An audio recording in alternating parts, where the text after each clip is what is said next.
She thought she could shield herself with cunning, that a short text could soften the impact of her deceit. Crash at Jake's tonight. Don't wake up. The notification blinked in the darkness, cold and unapologetic. My heart should have shattered, but instead, an odd, almost hollow calm settled over me. No fury, no desperate words, just silence that swallowed everything. My reply was simple, deliberate, noted. Thanks for letting me know. That was it. We had spent 3 years entwined in a life that felt inevitable. A rainy afternoon in a tiny bookstore cafe had started it all. Her hair tucked behind her ear, laughter spilling freely. Cutting through the walls I had built around myself. I believed she was forever. The way she leaned in when I spoke, clinging to my words as if they were sacred, made me feel like I was her world, just as she had been mine. We cultivated routines, quiet dinners, midnight drives through blurred streets, whispered promises in the dark. I trusted her completely, never questioning late nights or small secrets, believing our love was a sacred pact. But trust quietly fades when deception grows. The signs had been there long before the text arrived. Outfits chosen with subtle precision, excuses about exhaustion that didn't match her energy, a phone that became untouchable, sacred in her hands. A hint of an unfamiliar scent clung to her, almost imperceptible, yet enough to set alarms in my mind. I noticed it all and stayed silent. Some betrayals did not require confrontation.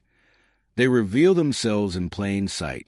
Her message was a verdict, not an apology, not even a hint of regret, just the bare certainty of betrayal. She believed I would crumble. She was wrong.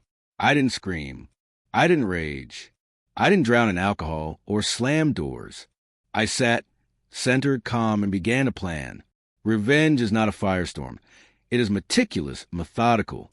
Step 1. Remove her from a life she had invaded. I brought out boxes, folding her belongings with the same careful hands I had once used to love her. Sweaters, dresses, shoes, everything she cherished, neatly packed, tucked away. Drawers emptied, closets cleared, until the house felt hollow, sterile, as if she had never existed. Step 2.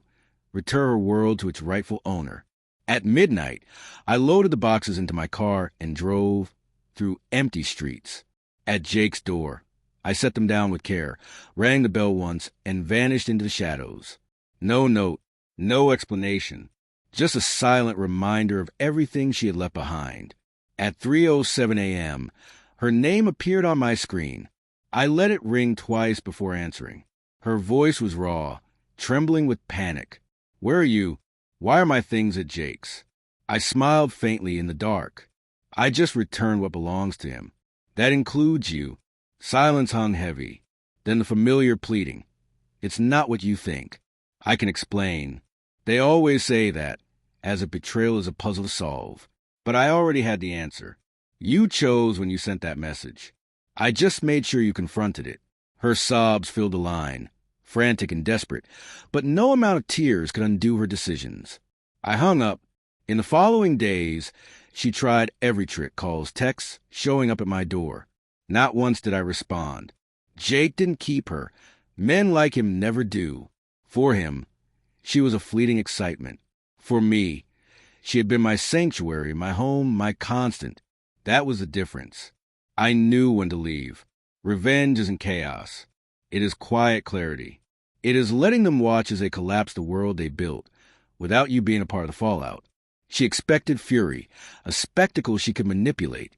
Instead, she received stillness, dignity, finality. The last night she stood outside my house, cry in the dark. I watched from within, not with pity but with certainty. She had chosen her path. I simply allowed it to reach its end. Now my home is peaceful. Her laughter is gone, her treachery a distant echo. I sleep without shadows of doubt or anger. True victory is not about making someone suffer. It is about walking away whole while they drown in the ruins of their own making. She is still sinking. I am free.